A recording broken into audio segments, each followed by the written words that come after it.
거친들이 조막이나 궁궐이나 내 주 예수 모신 곳이 그 어디나 하늘나라 할렐루야 찬양하세 내 모든 죄 사함받고 주 예수와 동행하니 그 어디나 하늘나라 높은 산이 거친들이 조막이나 궁궐이나 내 주 예수 모신 곳이 그 어디나 하늘나라 할렐루야 찬양하세 내 모든 죄 사함받고 주 예수와 동행하니 그 어디나 하늘. 오늘 이 본문의 말씀을 가지고 생명의 샘이라는 제목으로 또 함께 은혜를 나누려고 합니다. 27절을 한 번 더 읽어보면 여호와를 경외하는 것은 생명의 샘이니 사망의 그물에서 벗어나게 하느니라. 이 말씀을 믿으시기 바랍니다.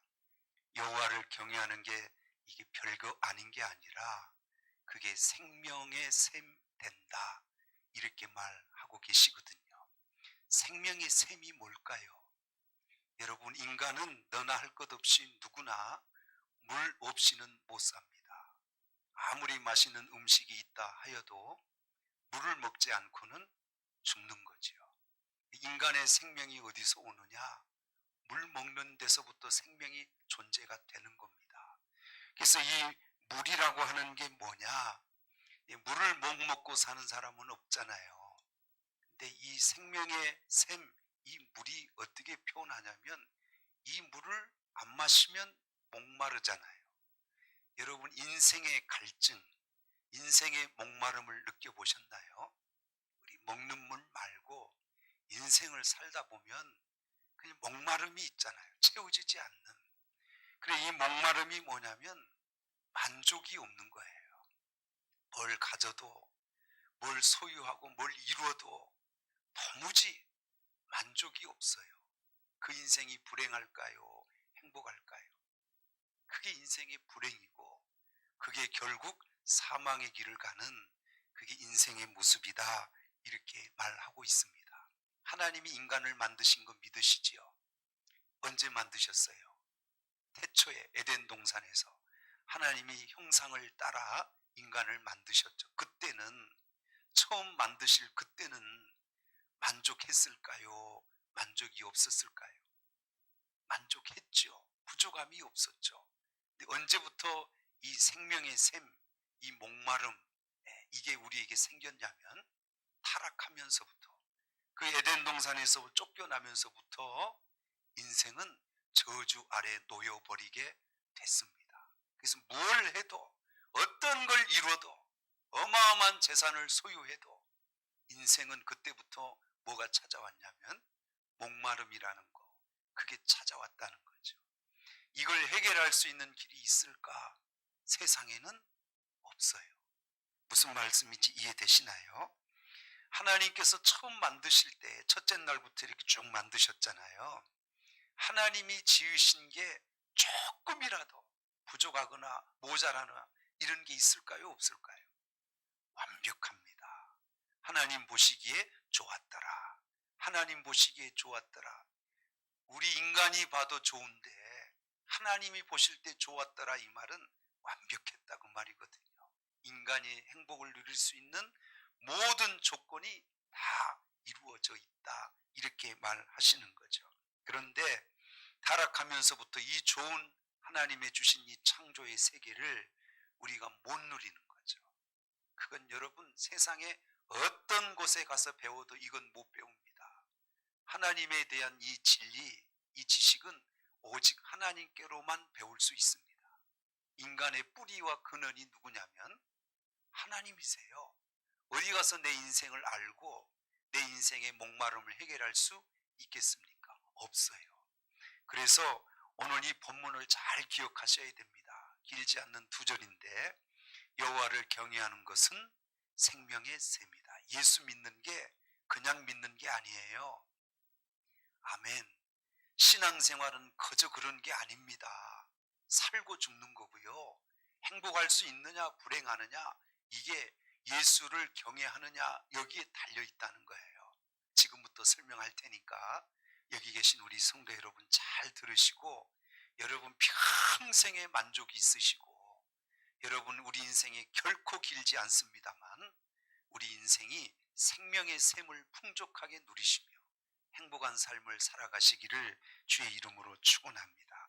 먼저 우리 인생이 이렇게 불행할 수밖에 없던 원인을 찾아내야 됩니다. 그 원인은 세 가지로 성경은 말씀하고 있습니다. 첫째는 인간이 타락하면서부터 저주가 임했기 때문이다 이렇게 말합니다. 인생은 너나 할 것 없이 신분고하를 막론하고 인생은 이 땅에 태어나면서부터 뭘 안고 태어나냐면 저주를 안고 태어납니다. 그래서 이 저주 아래에 있는 모든 인생은 뭘 해도 어떤 걸 이뤄도 만족이 있나요 없나요? 없어요. 우리나라 초대 대통령이 이승만 대통령이죠. 그 다음에 쭉 대통령 보니까 박정희 대통령, 그 다음에 뭐 전두환, 노태우 대통령, 이명박 대통령, 지금 감옥에 계신 박근혜 대통령. 여러분 이 한국 땅에서 가장 행복할 수 있는 조건을 최고로 가진 사람을 꼽는다면 절대 권력을 가진 대통령이 가장 행복할 수 있는 자리잖아요. 이해되시죠?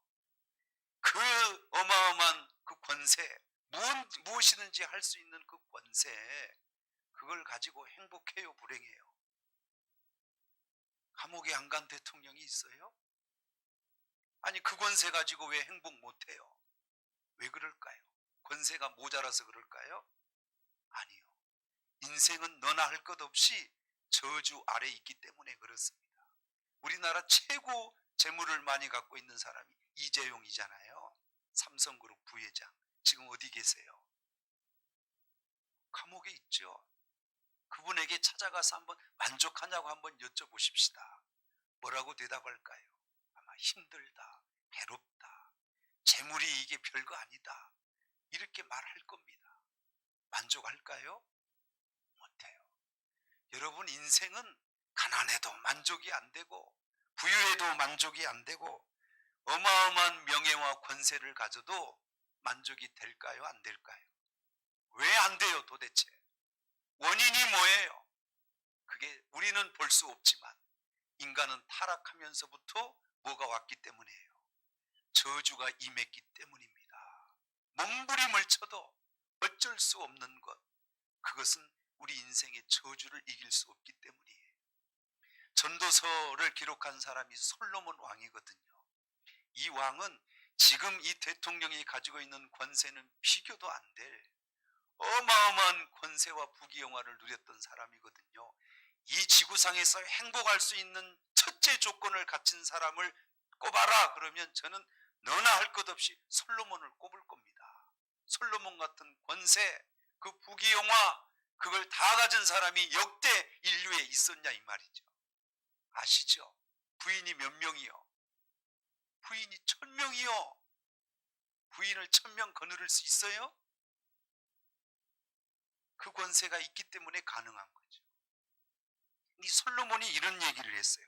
전도서 2장 22절 한번 띄워볼게요. 읽어보시죠. 시작. 사람이 해 아래서 행하는 모든 수고와 마음에 애쓰는 것이 무슨 소득이 있으랴 이렇게 말해요. 그 다음 보니까 밤에도 쉬지 못하나니 이것이 헛되도다 이렇게 기록되어 있어요.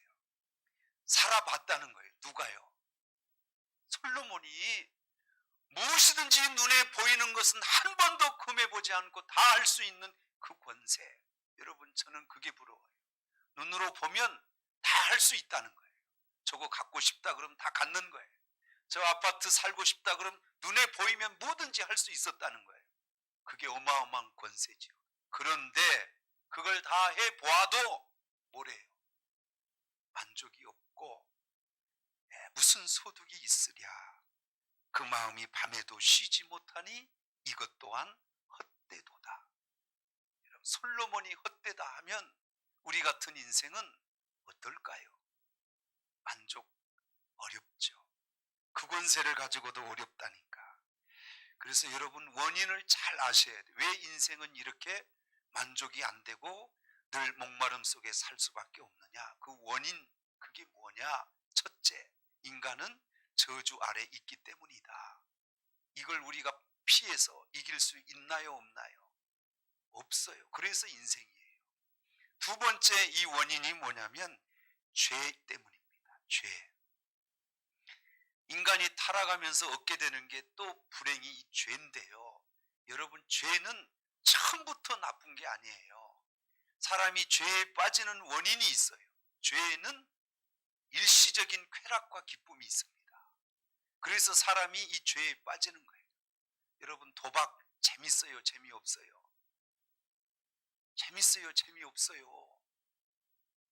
재밌습니다. 빠질 때는. 그러나 빠지고 나면 괴로운 거죠. 간음 재밌어요? 재미없어요? 여러분 이성적인 이 즐거움 말할 수 없이 쾌락이 있습니다. 그러나 깊이 빠지면 불행해지는 거죠. 도둑질 훔칠 때 그 기분 알죠? 옛날에 시골에서 훔쳐봤죠? 참외도 훔쳐봤죠? 수박도 서리해봤죠? 그때 재밌어요? 안 재밌어요? 왜 말을 안 해요? 재밌죠. 그러나 그걸 훔쳐서 먹고 난 후에 마음이 괴로운 거고요. 들킬까봐 괴로운 거, 두려운 거고 그런 거죠. 이 죄는요 그냥 빠지는 사람은 없어요. 이 죄는 늘 달콤해요. 그럴듯해요. 쾌락을 줘요. 기쁨을 줘요. 그러니까 사람이 빠지는 거거든요.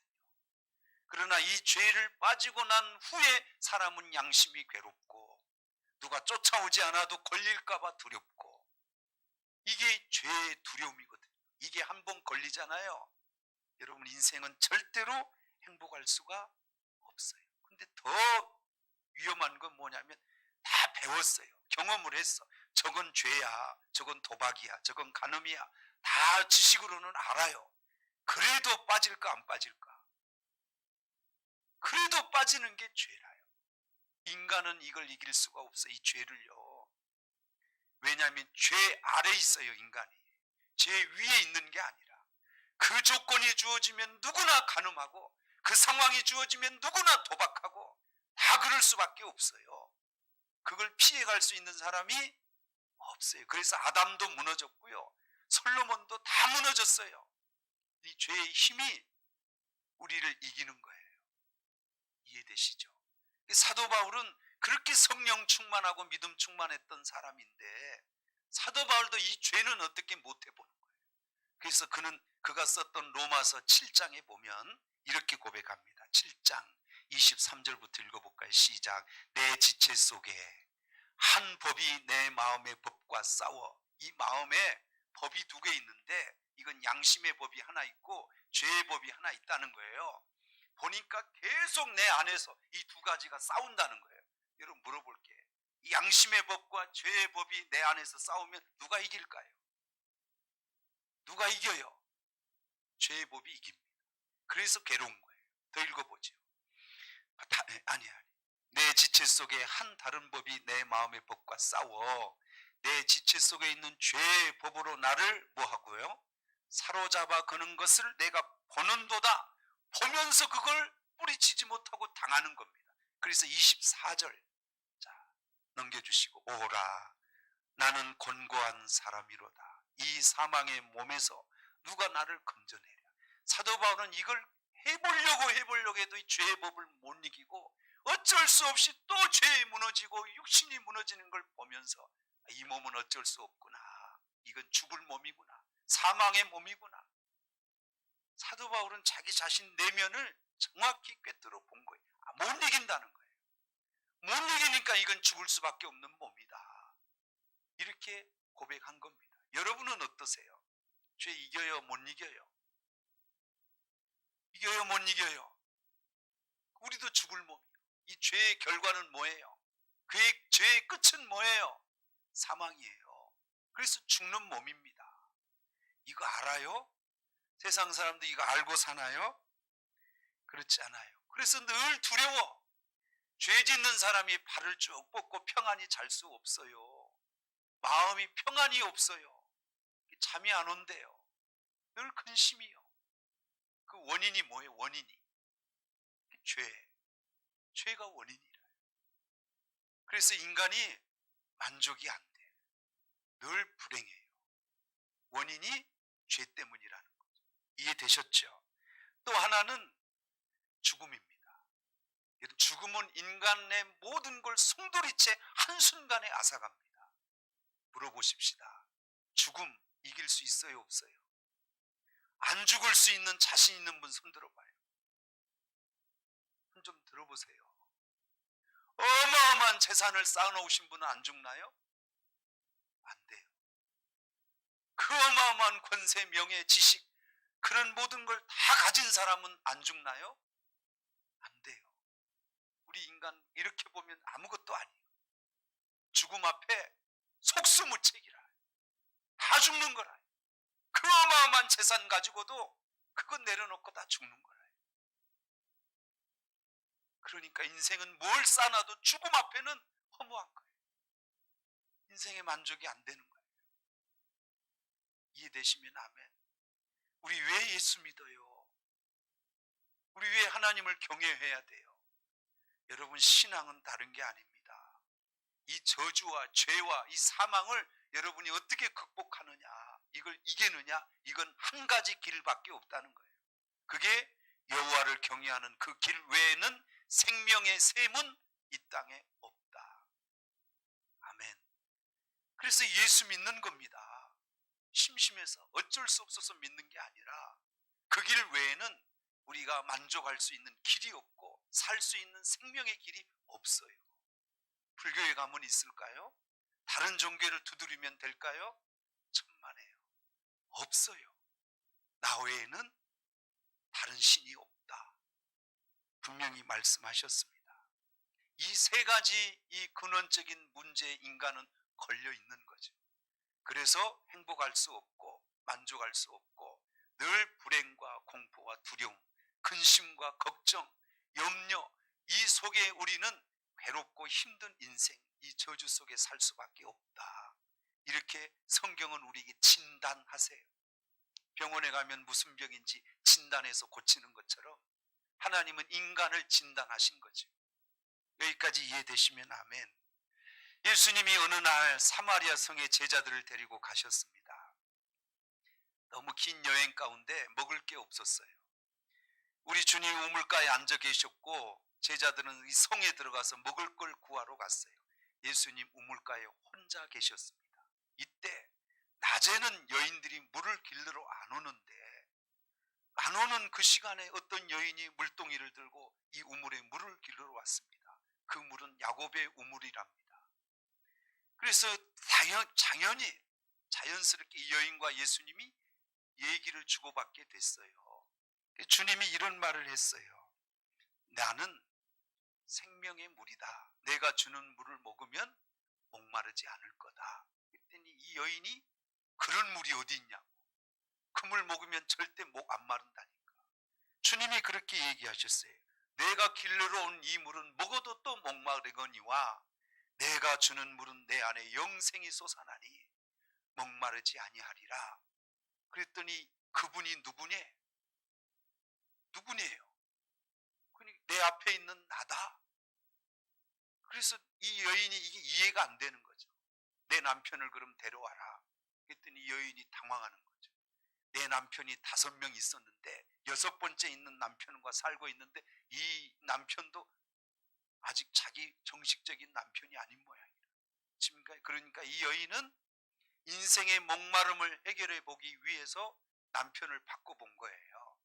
이런 남편도 바꿔보고 돈 많은 남편, 잘생긴 남편, 매너 좋은 남편, 노래 잘하는 남편. 한번 여자분들 한번 물어봅시다. 어떤 남편 한번 바꿔보고 싶어요? 장동건 같은 남편 바꿔보면 만족이 될까요? 그 여인은 바꿔본 모양 6번이나 바꿨죠. 네 말이 맞도다. 지금 있는 여섯 번째 남자도 네 남편이 아니구나. 여기에 이 여인이 거꾸로집니다. 그리고 주님을 영접하게 돼요. 그때부터 남편을 바꿔도 해결되지 않는 인생의 목마름이 예수를 믿고 난 그 후에 그 안에 생수의 강이 터져 나오는 이 만족함이 그에게 주어지며, 그 부끄러운 여인이 남편 6번 바꿨으니까 부끄럽잖아요. 근데 동네로 뛰어나가서 물동이를 버려두고 와보라, 내가 메시아 예수를 만났다고 동네 사람을 다 끌고 온 겁니다. 너희들도 이분을 만나면 목마름이 해결된다. 그래서 그 사마리아 성에 있는 이 사람들이 다 예수를 믿게 돼요. 그때 문제가, 이 여인의 문제가 해결된 겁니다. 아멘이죠. 이 여인이 계속 낮에 물동이를 두고 물을 떠서 마실지라도 목마름이 해결됐을까요? 안 돼요. 남편을 바꾸면 인생의 목마름이 해결될까요? 안 돼요. 그러나 예수 그리스도를 만난 후부터 이 여인은 이 갈증에서 해결을 받았습니다. 여러분은 어디 가서 이게 될까요?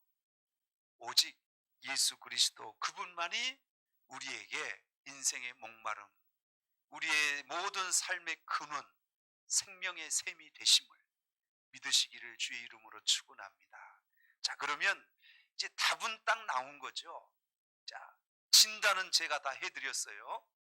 그러니까 저주 때문에 안 되고, 죄 때문에 어쩔 수 없고, 죽음 때문에 뭘 해도 허무하고, 이런 인생이 목마르지 않고 행복할 수 있는 길은 그럼 없나? 있어요, 없어요? 그 길은 유일하게 단 한 가지인데, 그게 누구요? 그게 예수 그리스도다. 여러분, 이 예수가 여러분 그냥 우리 늘상 입에 그냥 붙어 있는 것처럼 예수 예수 하니까 예수님이 값이 없어 보일 수 있는데요, 여러분 예수는 우리의 생명이에요. 있어도 없어도 되는 그런 존재가 아닌 것입니다. 여호와를 경외하는 것이 생명의 샘이다. 이 말, 여러분 중요한 건 생명의 샘은 우리 걱정 안 해도 돼요. 앞에 있는 말을 우리가 주목하셔야 됩니다. 여호와를 경외하면 뭐는 저절로 따라와요. 생명의 샘은 저절로 따라오는 거죠. 그럼 우리가 뭘 잘해야 될까요? 이 생명의 샘은 놔두시고 여호와를 경외하는 게 어떻게 하는 거냐? 어떻게 해야 이 생명의 샘을 우리가 여호와를 경외하여 풍성히 누릴 수 있는 방법이 뭐냐? 이걸 우리가 알아야 되는 거죠. 여기까지 이해되시죠? 여호와를 경외하는 건 어떻게 하는 것이냐? 이걸 우리가 잘 아는 게 신앙생활 잘하는 거고요, 예수 안에서 그 풍성한 은혜를 누리는 거죠. 이해되셨죠? 성경 하나를 읽어보겠습니다. 잘 한번 봐보세요. 이사야 55장 1절부터 3절까지 읽을 거예요.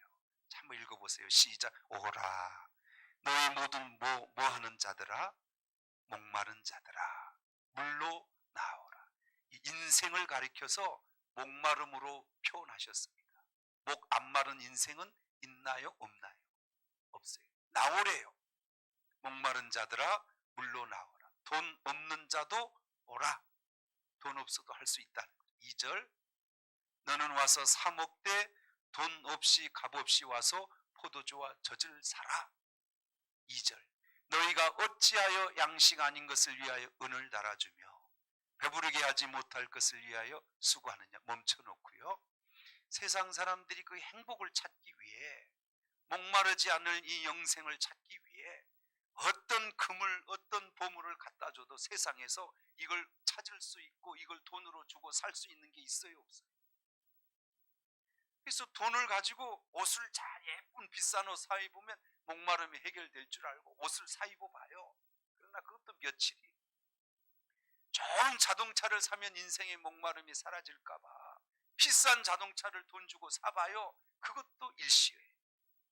좋은 집을 사도, 어떤 것을 다 사도, 돈을 주고 다 구입해봐도 그것도 일시적인 거고 인생의 목마름을 해결할 수 있다 없다, 그걸로 배부르지 않다는 거죠.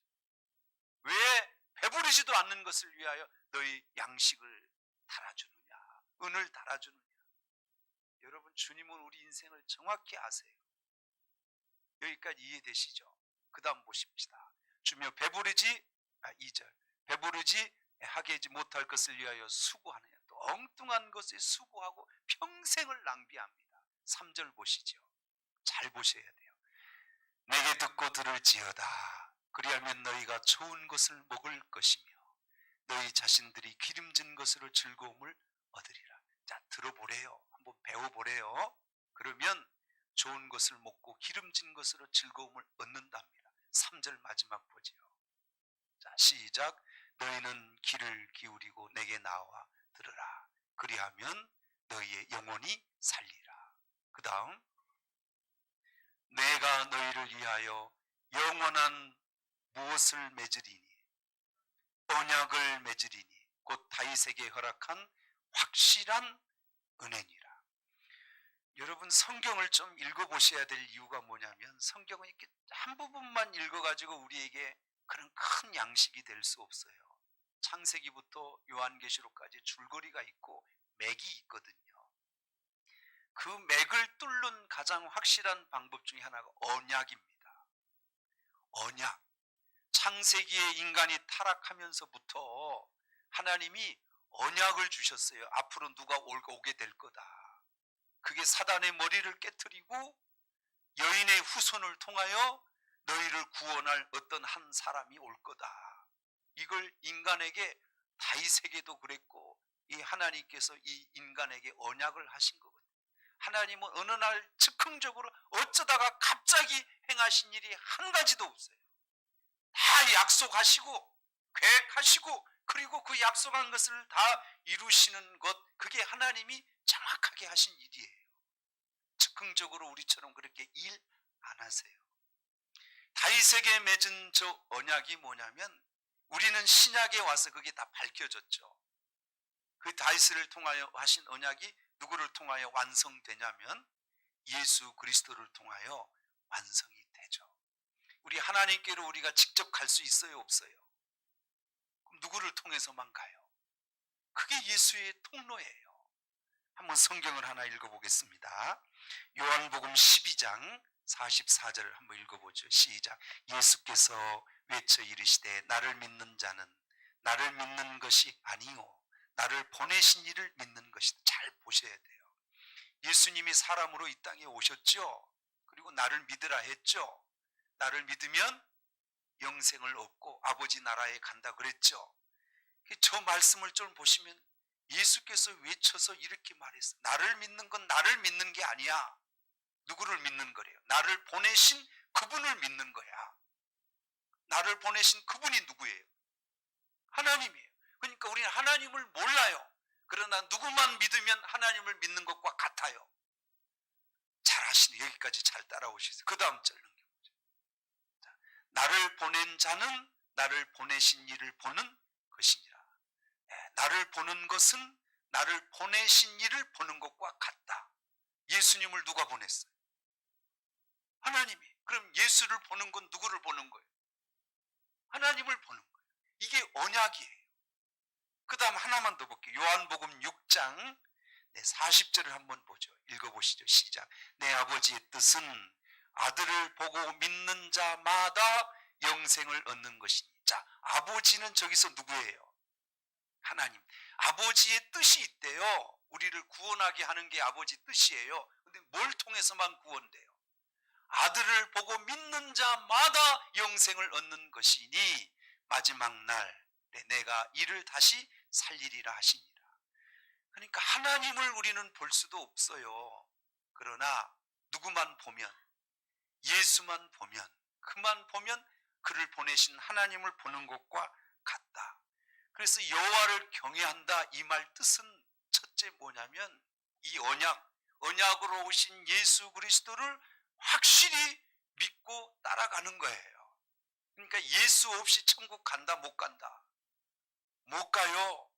석가모니 때문에 가는 것도 아니고 공자가 그것 때문에 가는 것도 아니고 오직 천국 가는 길은 그를 보내신 누구? 예수 그리스도, 그분을 보내신 하나님, 그 예수를 믿어야만 천국 가고 오늘 우리가 갖고 있는 인생의 목마름도 예수를 믿어야만 해결이 되는 거예요. 여러분, 저는 참 부족한 사람인데 예수 믿고 이렇게 참 귀한 삶을 사는 것 같아요. 스트레스, 근심 걱정 얼마나 많은 세상입니까? 그러나 참 감사한 건 저는 이게 믿어지고 맡겨져요. 안 맡겨지면 불안하고 걱정돼서 잠 못 자거든요. 근데 어떤 사건, 어떤 어려움이 와도 이건 내가 해결할 게 아니라 내 모든 삶의 영역은 주권자가 있는데 하나님의 섭리 속에, 어려운 말인데 다 이해하시나 모르겠어요. 내 인생이 내가 계획해서 되는 게 아니라 하나님의 섭리 속에 하나님이 나를 인도하고 계시거든요. 지금 고난이 끝이 아니고 이 고난도 하나님 섭리하신 계획이 있다면 이 고난 때문에 좋은 일이 반드시 일어납니다. 그러니까 저는 그걸 믿으니까 지금 고난 속에 있다고 막 코가 빠져서 잠 못 자고 좌절하고 안 그런다는 거죠. 맡기고 하나님 주신 믿음으로 평안할 수 있다는 거죠. 이게 믿음이에요. 아멘이죠. 자, 그 다음에 이제 시간이 이제 많이 가서 빨리 제가 설명할게요. 자, 첫째는 예수 그리스도 언약이신 그분을 확실히 믿고 따라가는 겁니다. 그게 여호와를 경외하는 거예요. 그러면 뭐가 우리에게 저절로 따라와요? 생명의 샘이 저절로 따라오는 거죠. 여기까지 이해되시죠? 수요일 날은 공부하는 날이에요. 그러니까 잘 배우시면 됩니다. 자, 두 번째는 성령을 우리가 받으셔야 됩니다. 성령. 자, 요한복음 7장 37절을 한번 띄워보겠습니다. 자, 한번 읽어보시죠. 시작. 명절 끝날 곧 큰 날에 예수께서 서서 외쳐 이르시되 누구든지 뭐하거든 목마르거든 내게 와서 마셔라. 목마른 사람이 있거든 와봐라. 그리고 마시랍니다. 누구에게 와서. 그럼 뭘 마시라는 거냐? 그 다음 보시면, 자, 그 다음 없어요? 네, 그 다음 절이 있는데, 자, 이는 나를 믿는 자에게 성경의 이름과 같이 그 배에서 생수의 강이 흘러나리라. 이는 그를 믿는 자가 받을 성령을 가리켜 말씀하신 것이라. 그래서 내게 와서 마시라 그랬잖아요. 근데 뭘 마시느냐? 내가 너희에게 그 물을 주는데 그 물은 너희 배에서 생수처럼 솟아나는 너희가 받을 성령을 말씀하신 것이다. 그러니까 우리 배에서 생수처럼 솟아나게 마시는 게 뭐라는 거예요? 성령이라는 거죠. 여기 계신 우리 성도 여러분, 지금도 성령이 계시겠지만 더 확신하게 인생의 목마름이 사라지고 행복할 수 있으려면 성령을 더 충만하게 받으셔야 됩니다. 예. 그래서 여러분, 기도는 그냥 하는 게 아닌 것 같아요. 너희가 성령을 받고 싶거든 사모하고 기도하라고 성경이 우리에게 방법을 가르쳐 줬거든요. 그러니까 찬송하고 기도하면 이 하나님이 약속하신 성령이 오는데요. 성령은 희락의 영이에요. 이 희락이 뭐냐면 기쁨이에요. 우리 삶이 고달프고 힘들어도 성령이 우리에게 오잖아요. 근심이 쫓겨나 버리고 염려가 쫓겨나 버리고 삶은 그렇게 힘들어 보이는데 마음의 평안과 기쁨이 막 솟아나는, 희락이 넘쳐나는 거예요. 그래서 여러분, 예수 깊게 믿는 사람은 항상 얼굴이 밝은 거 아시죠? 뭔가 좀 취해 있는 것 같아요. 술에 취하듯 성령도 좀 비슷한 점이 있습니다. 여러분, 아무리 근심 걱정 많아도 술 취하면 웃고 다니잖아요. 그러죠? 그게 자신 정신이에요. 술 정신이에요. 술 취하면 막 히히 웃고 다니잖아요.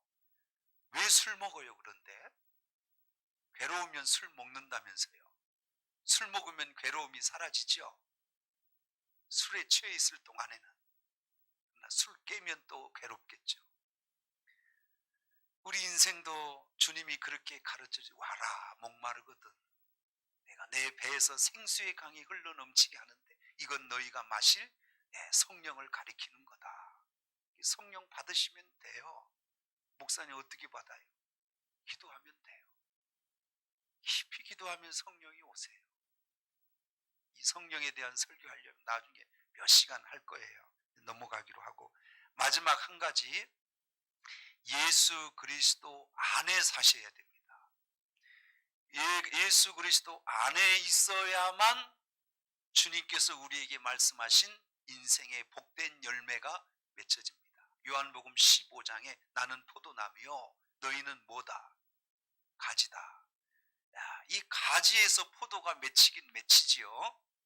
그러나 이 가지가 내게 붙어 있으면 저는 절로 열매를 많이 맺나니 너희가 나를 떠나서는 아무것도 할 수 없느니라. 포도나무 가지는 아무것도 아니요, 볼품도 없어요, 힘도 없어. 그러나 포도 이 나무에 붙어만 있으면 영양분을 이 가지 이 줄기에서 다 공급해 주니까 가지는 붙어만 있으면 거기서 뭐가 맺혀요? 포도가 맺히는 거거든요. 왜 우리 성도들이 이걸 모르나 몰라. 왜 교회에 나오셔라, 예수 잘 믿어라 이렇게 말하는 게 뭐냐면, 여러분 예수 밖에 있잖아요. 그럼 열매가 없어요. 코로나가 어렵고 환경이 어려워도 이건 문제가 안 돼요. 예수 안에만 있잖아요. 그러면 고난이 변하여 복이 되고 우리 인생에 내가 생각지도 않은 열매들이 맺혀지는 거거든요. 사탄 마귀는 그냥 우리에게 유혹해. 이렇게 힘든데 내가 예수 믿을래? 코로나 이런 시대에도 네가 예수 안에 있을래? 하고 우리를 자꾸 미혹하고 유혹하잖아요. 코로나가 무슨 상관이고 환경이 무슨 상관이, 열매를 맺는 길은 예수 안에 있어야 되는 거거든요. 여호와를 경외한다는 게 뭐예요? 예수 안에서 붙어 있어서 그 열매를 맺고 살라는 거 아니겠습니까? 오늘 수요 예배인데 이렇게 피곤하실 텐데 왜 나오셨어요? 집에 계시면 더 편하실 텐데. 이렇게 우리가 사는 게 예수 안에 사는 삶이기 때문입니다. 여러분, 저도 여기서 지금 말씀을 증거하고 있지만 제가 일주일 동안만 제가 설교도 안 하고 목사로서 해야 할 기도도 안 하고 세상에서 훅 빠져 있잖아요. 그럼 굉장히 괴로워요. 제가 제 영혼, 제 마음이 진짜 괴로워. 이건 제 삶이 아닌 것 같아요. 제가 설교 준비하고 이렇게 하는 게 몸으로는 좀 피곤할지 모르지만 제 마음에 얼마나 기쁨이 있고 하나님 주신 은혜가 있는지. 신앙생활은 결코 주 안에서 사는 삶이 헛되지 않습니다. 그게 우리가 예수 안에서 우리에게 주실 열매를 맺는 길이다, 이렇게 말하시는 거거든요. 자, 정리할게요. 여호와를 경외하는 게 뭐랍니까? 생명의 샘이다. 그냥 흘러 듣지 마십시오. 여호와를 경외하는 건 취미생활이 아닙니다. 이건 생명과 관계된 거예요. 잘 아시죠? 제가 진단해 드렸죠? 인생은 어떤 사람도 권력을 갖든 재물을 갖든 어떤 사람도 목마를 수밖에 없다. 뭘 가져도 만족할 수 없다. 이유는 저주다, 죄다, 죽음이 우리 앞에 있기 때문이다. 이걸 벗어날 수 있는 사람은 없다. 없어요. 유일하게 이걸 깨트리고 이 생명의 삶의 은혜를 누리고 살 수 있는 길은 언약이신 예수를 믿는 거다. 성령을 받는 거다. 예수 안에서 사는 거다. 다 아는 내용일 겁니다. 그러나 우리 자꾸 망각하니까 또 새기시고 또 새기셔서 한순간도 벗어나지 마시고 생명의 길로 걸어가시는 저와 여러분이 되시기를 주의 이름으로 축원합니다. 병들 수도 있습니다. 병든 도주야. 비록 질병의 고난 속에서도 성령이 주시는 평안과 기쁨이 있습니다. 소망이 있습니다. 때로는 날 넘어뜨리려 거친 파도 휘몰아쳐와도 나는 결코 놓을 수 없어.